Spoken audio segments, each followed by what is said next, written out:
En toute franchise, c'est une émission des hautes factures que vous suivez sur votre radio, Wangu Télévision. Ça fait grand plaisir de nous écouter des part et d'autres.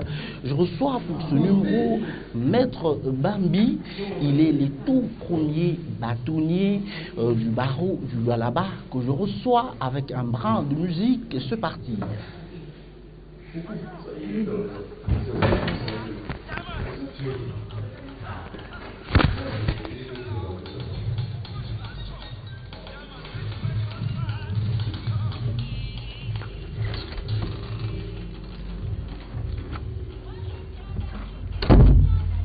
Bonjour. Merci.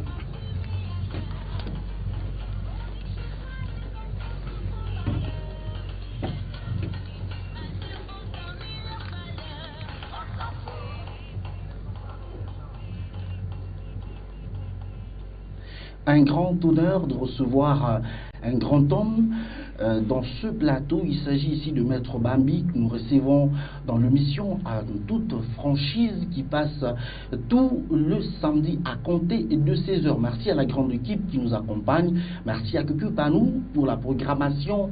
Merci à toutes les deux équipes, Régie Radio, Télé et même ceux qui sont derrière les caméras. Maître Bambi, bonjour. Bonjour, j'aimerais soulever que c'est le bâtonnier Bambi. C'est un titre qui est professionnel et honorifique. Maître Bambi, le tout premier bâtonnier du barreau du Lualaba. C'est quoi les sentiments qui vous raniment en tant que tout premier bâtonnier? Bon, les sentiments sont partagés. D'une part, c'est que ce sont des sentiments d'honneur. D'honneur en ce sens qu'on a mérité la confiance de nos pères, et étant donné que la charge nous a été confiée par nos pères de pouvoir diriger pour la toute première fois une institution qui vient de naître, et aussi un sentiment de redevabilité en ce sens qu'après avoir presté plusieurs années en tant qu'avocat, on a été servi par d'autres avocats, d'autres bâtonniers qui ont eu à sacrifier de leur temps, de leur énergie pour faire avancer les œuvres du corps. Et donc c'est aussi un sentiment de redevabilité, et je me suis dit il était aussi temps que je puisse répondre au service du corps. Maître Bambi, tout premier bâtonnier pour un barreau qui n'a jamais existé, est-ce aussi un sentiment de peur? Sentiment de peur, non, parce que nous avons déjà eu à franchir beaucoup d'étapes dans notre vie, beaucoup de défis qu'on a eu à relever. Et vous savez, lorsqu'on a un parcours dans la vie, on sait où on est appelé à arriver. Et donc, la peur, pas du tout. Et pourquoi avez-vous été tenté de pouvoir postuler à ce poste-là, d'être bâtonnier? Pourquoi? Oui, bon, je venais de le dire, c'est un sentiment de redevabilité. Et ce n'est pas pour la première fois que je vais servir le corps. J'ai été membre du Conseil de l'Ordre les années passées, et il y a de cela plus de 7-8 ans, au barreau de Lubumbashi où je faisais partie avant, où j'ai fait d'ailleurs partie jusqu'à présent, parce que je suis simultanément inscrit à tous les deux barreaux. Et donc j'ai vu les charges du corps qui nécessitent une certaine détermination, abnégation, beaucoup de sacrifices. Et puis je me suis dit, bon, il faudrait que, au-delà d'être membre du Conseil de l'Ordre, un jour que je puisse, à travers les modèles que nous avons eu à connaître dans notre parcours, pourquoi pas aussi servir le corps? Parce que ce corps m'a tout donné. Il vous a tout donné? Oui, tout donné. En tout cas, mais est-ce que ce n'est pas pour un motif lucratif, parce que vous dites que vous êtes inscrit aux deux barreaux? Alors, les deux barreaux simultanément, ici bâtonnier, ce n'est pas pour une raison lucrative peut-être? Non, pas du tout, bien au contraire. Vous savez que lorsqu'on est bâtonnier, c'est une grande charge. C'est vraiment une grande charge. Et vous savez, lorsqu'on œuvre pour le compte du corps, c'est au détriment même de ses intérêts professionnels, parce que au regard même des exigences légales, du règlement qui nous régit, les charges du corps priment sur toute autre charge, notamment professionnelle. Et donc, lorsque j'ai par exemple un dossier que je dois défendre et qu'il y a les urgences du corps qui m'appellent, entre les deux, ce sont les charges du corps qui priment. Donc, vous comprenez que il n'y a pas de lucre. Il n'y a pas de lucre, d'autant plus que les services que nous rendons relèvent plutôt du sacrifice. Semble-t-il que le bâtonnat, c'est aussi, semble-t-il, un poste à caractère ou teinté d'un caractère politique. Politique, non, mais je sais que, comme on le sait tous, c'est que lorsque vous ne vous occupez pas de la politique s'occupera de vous. Nous sommes comment dirais-je, dans un univers où il y a complémentarité. L'avocat faisant partie d'une société, il n'évolue pas seul. C'est pas un électron libre. L'avocat vit dans une société où il y a donc dans la cité, où il y a les chefs des cités, il y a les autorités politico-administratives, de qui l'avocat dépend. Et donc, départ seulement cette approche, il est loin de croire que l'avocat doit être exclu ou doit vivre en dehors de la politique, d'autant plus qu'il est régi par le politique. Donc, mais dans l'exercice de la profession est réglementée, c'est-à-dire que ce sont les lois et les règlements qui régissent la profession d'avocat. Et donc, un jour, quelques années après les mandats, c'est facile de voir Maître Bambi, l'ancien bâtonnier, ministre dans un tel gouvernement. Bon, l'avenir appartient à Dieu. L'avenir appartient à Dieu. Et vous savez, lorsqu'on a fait les études, lorsqu'on a été à l'université, lorsqu'on a des aptitudes, on a une expertise, c'est pour servir le pays. Mais si les autorités du pays estimaient que ma modeste personne peut servir à tel poste ou à tel autre, pourquoi pas? Je vous rappelle qu'avant que je ne sois élu bâtonnier, j'ai rendu mes services à la province. J'étais directeur de cabinet de son Excellence Madame le commissaire en charge du budget et plan, Madame Sophie Kabayo, que je salue en passant. Et voilà, donc c'est pour vous dire que l'avocat, il n'est pas exclu de la cité. Il vit dans la cité et il doit aussi contribuer au développement de cette cité à quelque charge qu'elle soit. Et donc, d'un tel poste vers celui de bâtonnier, et vous renoncez à celui de la politique, est-ce facile? Mais bien sûr, vous savez que chaque profession a ses règles. Et dans chaque profession, il y a aussi des règles qui établissent ce qu'on appelle les incompatibilités. Et au regard des règles qui régissent la profession d'avocat, il est inadmissible que l'on assume les fonctions des bâtonniers en étant en même temps directeur de cabinet. Donc, de deux choses, il fallait choisir une, et parce que c'est une carrière que j'avais déjà planifiée, et donc lorsqu'on postule à une fonction, donc on se comporte en conséquence, et voilà pourquoi j'étais obligé de démissionner. Maître Bambi, bâtonnier, c'est la sommité de poste dans l'ordre des avocats. Peut-il un jour aussi plaider prodéo? Mais bien sûr, vous savez, le Conseil de l'ordre que j'ai l'honneur ou la responsabilité de diriger a justement une commission chargée de l'assistance gratuite. Et donc, ce qu'on appelle bureau de consultation gratuite. Et donc, c'est la loi qui l'exige, ce sont les usages, c'est la coutume. Lorsque un justiciable, vous savez, en matière des droits de l'homme, toute personne a droit d'être assistée. Mais il s'avère que certaines personnes soient dans l'incapacité financière de pouvoir se procurer un conseil. Et dans pareil cas, ces gens doivent s'adresser au barreau et le bâtonnier va désigner un avocat pour plaider prodeo. Donc c'est tout à fait normal. Et quels sont les échelons qu'il faut graviter pour être enfin bâtonnier? Bon, les échelons, il n'y a pas, seulement qu'il y a certaines comme partout ailleurs. Bon, il y a des conditions qu'il faut remplir dans le cursus. Hein. Donc, au départ, il faut le règlement, il y a des circulaires, il y a la loi. Il faut avoir réalisé 10 ans de profession, avoir exercé la profession pendant 10 ans sans interruption. Quand nous parlons de 10 ans, c'est dire 10 ans au tableau. Lorsque nous parlons de 10 ans au tableau, c'est que nous avons d'abord ce qu'on appelle la période probatoire de 2 ans de stage. Et à ces 2 ans, vous ajoutez 10. Donc 12 ans francs. C'est-à-dire vous avez 2 ans de stage et 10 ans au tableau. Et il faut également avoir été membre du Conseil de l'ordre et bien sûr justifié d'une moralité et évidemment bénéficier aussi de la confiance de ses pairs pour se faire élire.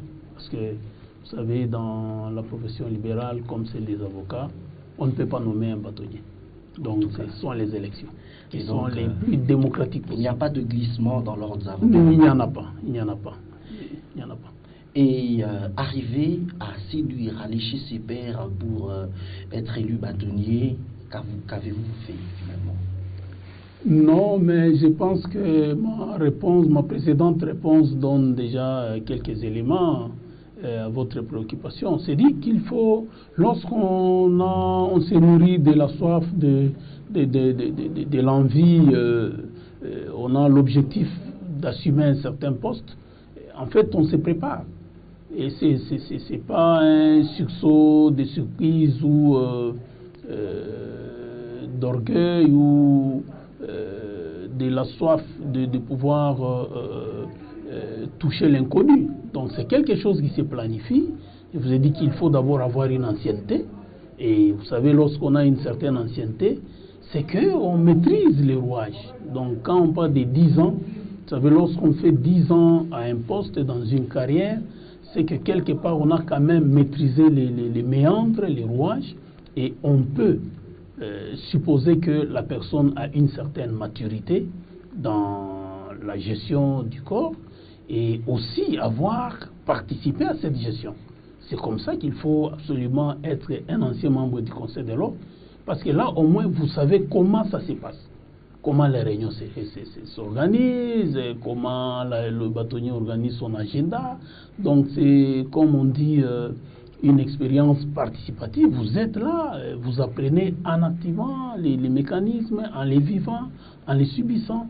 Et voilà, donc on planifie, et après, lorsqu'il y a une opportunité, on présente la candidature de sa modeste personne.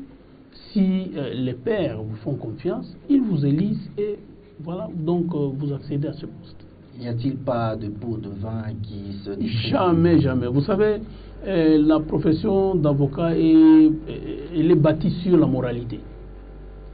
Donc, il faut avoir un capital moral. Parce qu'on sait que les avocats sont les tout premiers, semble-t-il, dans les affaires qui ne respectent très souvent pas les principes du contrat ou ceci ou cela. C'est-à-dire, on sait que les affaires, quand quelqu'un a un avocat, ça fait peur.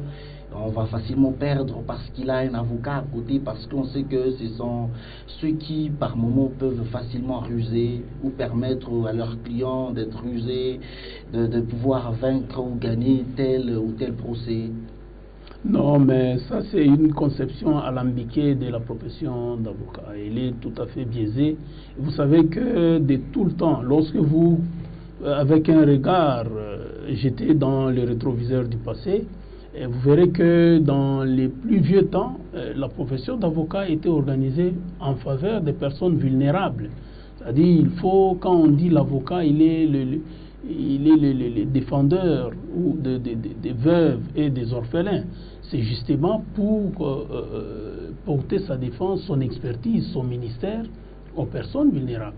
Mais s'agissant de ce que vous venez de dire, ce sont des appréhensions négatives. Vous savez, Lorsque une personne est atteinte en justice, elle a droit à la défense. Et cette défense est fonction de la posture où la personne se trouve. Et si on impute un meurtre à quelqu'un, alors que les éléments constitutifs du meurtre ne sont pas réunis, et lorsque l'avocat arrive à démontrer qu'il y a défaut des éléments requis par la loi pour que tel comportement soit érigé en infraction, c'est tout à fait normal que le prévenu soit acquitté. Mais au regard des néophytes en droit, bon, ces gens pensent, non, voilà, les avocats sont des chipoteurs, ils ont manigancé, mais je crois que lorsque une fois ces personnes se retrouvent dans le pétrin et qu'elles bénéficient du même appui de l'avocat, elles changent de langage. Lors des élections, il y a eu des ceux de vos pairs qui ont désisté. On ne sait pas, en faveur de vous peut-être.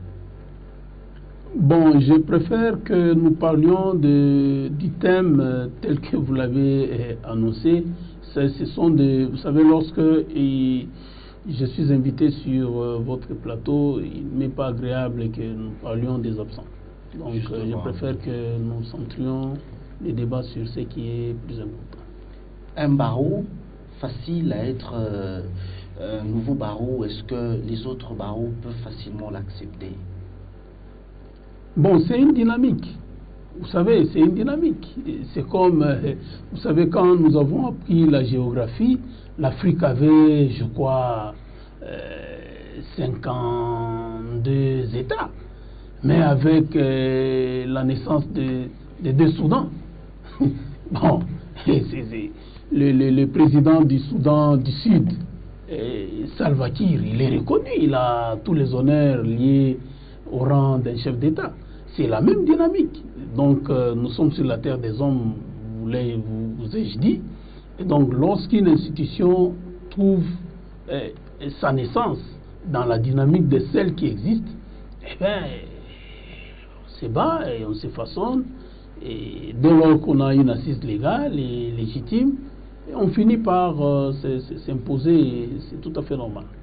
Est-ce que vous avez des projets, des grands projets pour ces jeunes barreaux? Oui, bon, les projets, vous savez, les projets, il y en a, mais dans ma façon de faire les choses, je n'ai jamais voulu parler de moi ou de ce que j'ai fait. Je préfère plutôt que les gens qui me côtoient, vous savez, lorsque je dirige le barreau, je ne le dirige pas seul. Je suis entouré du Conseil de l'ordre. Et au sein du Conseil de l'ordre, nous avons une certaine philosophie, nous avons un planning. Il y a des projets que nous avons déjà planifiés et que nous comptons réaliser et que nous réalisons. Certains sont déjà en phase de réalisation. Je ne trouve pas vraiment opportun que je puisse étaler les projets. Je vous prie de prendre votre mal en patience. Peut-être que quand nous aurons réalisé quelques projets, ça vous donnera encore de la matière pour nous inviter à pouvoir en parler. Le barreau de Lubumbashi est prestigieux, semble-t-il, prestigieux parmi les barreaux de la RDC. Est-ce qu'on peut espérer voir celui du Lualaba être comme celui de Lubumbashi? Vous savez, j'ai eu l'avantage de vivre dans des grands univers. Hein? Et vous savez, les grands hommes parlent des idées. Hein? Je préfère plutôt parler des idées et projections que nous pouvons faire. Individuellement, ce sera un peu malhonnête que moi, bâtonnier Bambi, prenne cette initiative, une prétention de dire, bon, comme le font les politiciens, je ferai des Colosie, Johannesburg ou Paris. Ouais, c'est trop ambitieux. Alors, ce n'est pas un pessimisme? Non, ce n'est pas un pessimisme. Il faut plutôt dire, nous allons travailler. Parce que quand je dis, je ferai de ce barreau un barreau prestigieux, c'est comme un slogan, à mon sens, qui est un peu vide. Mais si je dis, nous allons travailler, là, j'invite les efforts de tout le monde. Vous comprenez? Nous devons aussi cultiver, n'est-ce pas, le souci de mieux faire, de beaucoup travailler. Donc, de mettre le travail en avant-plan. Sans travail, comment est-ce qu'on peut rendre le barreau prestigieux? Il faut travailler. Sinon, ce prestige ne restera que dans nos têtes et c'est qui ne va pas arranger les choses. Nous risquons d'être traités des démagogues. Donc, nous allons travailler dans le sens de rendre ce barreau prestigieux. Mais vous dire que je peux faire une déclaration solennelle ici, je me refuse de me comporter comme les politiciens. En tout cas. Et est-ce que les jeunes qui viennent des universités différentes peuvent aussi espérer être un jour inscrits au barreau? Mais pourquoi pas? Pourquoi pas? Vous savez, ce qui est vrai est que, bon, nous sommes à Colosie et c'est un nouveau barreau qui vient de naître, mais ce barreau n'est pas en marge de la loi. Donc nous allons nous référer à la loi et nous ferons ce que la loi nous recommande de faire. Et ne seront admis que les étudiants ou pas les étudiants, les finalistes et les détenteurs des diplômes issus des universités reconnues par la loi. Université reconnue par la loi, ça veut dire? Non, vous savez, lorsque vous référez au texte qui régissent la profession d'avocat, pour être admis avocat, il faut être détenteur d'un diplôme d'une université congolaise, disons la loi fixe les critères, ou d'une université étrangère dont le diplôme a été homologué. Donc c'est une matière assez sensible, mais je pense qu'au moment venu, le Conseil de l'ordre statuera dessus. Mais ce qui est évident, et je peux vous dire que ceux-là qui rentrent dans les critères fixés par la loi, ils n'auront pas de peine à accéder à la profession. Et il semble-t-il qu'il y a une proposition de loi qui voudrait casser le corps des défenseurs. Et qu'est-ce qui se passera? Est-ce que faudra-t-il que l'on puisse écarter ce corps-là? Est-ce que il n'est pas utile d'avoir un corps de défenseurs judiciaires, ou soit vous, avocats, voudrez casser ou penser à l'inexistence de ce corps-là, celui de défenseur judiciaire?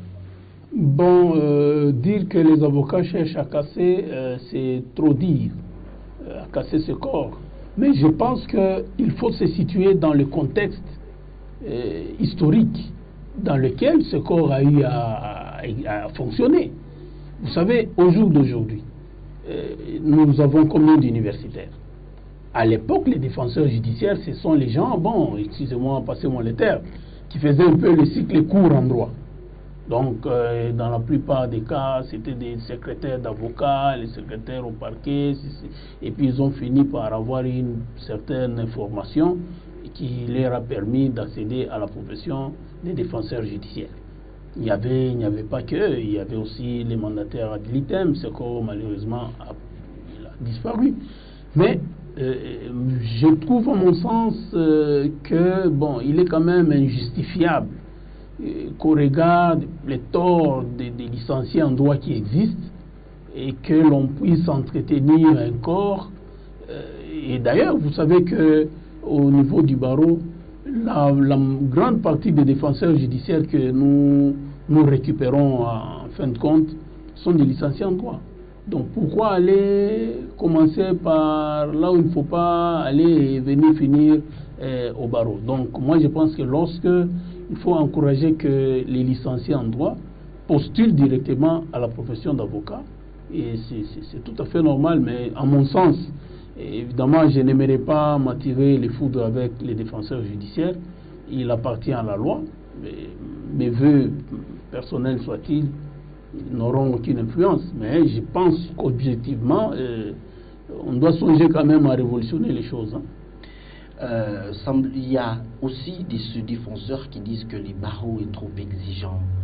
Il est trop exigeant, cotisation, trop de rigueur, parfois c'est dit trop. Alors ils veulent vraiment rester dans cette posture-là. Qu'est-ce que vous pouvez dire à ce propos? Bon, rigueur au barreau, vous êtes journaliste, vous me rapportez. Et ma réponse va se résumer en un jugement vis-à-vis d'un corps.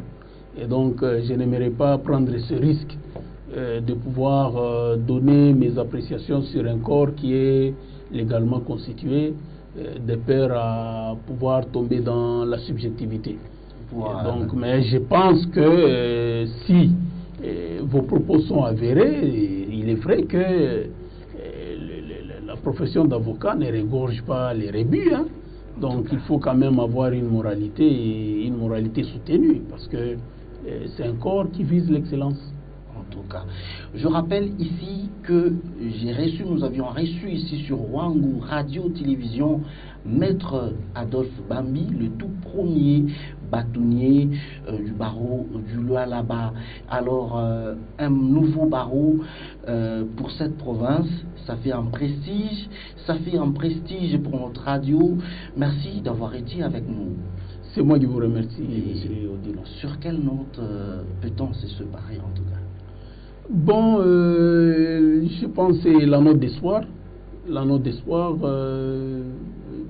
de communion. Vous savez, le barreau, c'est une des dernières institutions à pouvoir naître dans la province. C'est de les soutenir et aussi de côtoyer, parce que nous avons aussi des projets avec les journalistes, et je pense qu'en temps opportun, on aura développé ces différents mécanismes.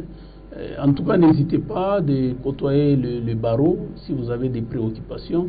On est disposé, et chaque fois que vous ferez appel au barreau, aux bâtonniers, aux membres du Conseil de l'Ordre, soyez rassurés que vous avez notre collaboration toute franche. Voilà, merci beaucoup Maître Adolphe Bambi, c'était un grand plaisir d'avoir un avocat de la trempe de Maître Bambi, le bâtonnier, le nouveau bâtonnier de ces jeunes barreaux du Lualaba. C'était un grand plaisir également à vous, auditeurs et téléspectateurs de notre radio. Vous nous aviez écoutés, des part et d'autres. C'était un grand plaisir. Merci à Coucou Panou qui a été avec nous, qui a assuré la programmation. Merci à ces jolis gentilshommes qui ont été avec nous, qui se sont battus bec et ongle pour que vous ayez la transmission radiophonique et même télévisée et chez vous à la maison. Odilon, pour vous la présenter, Kayo Kanyoa était là pour la supervision. À très vite.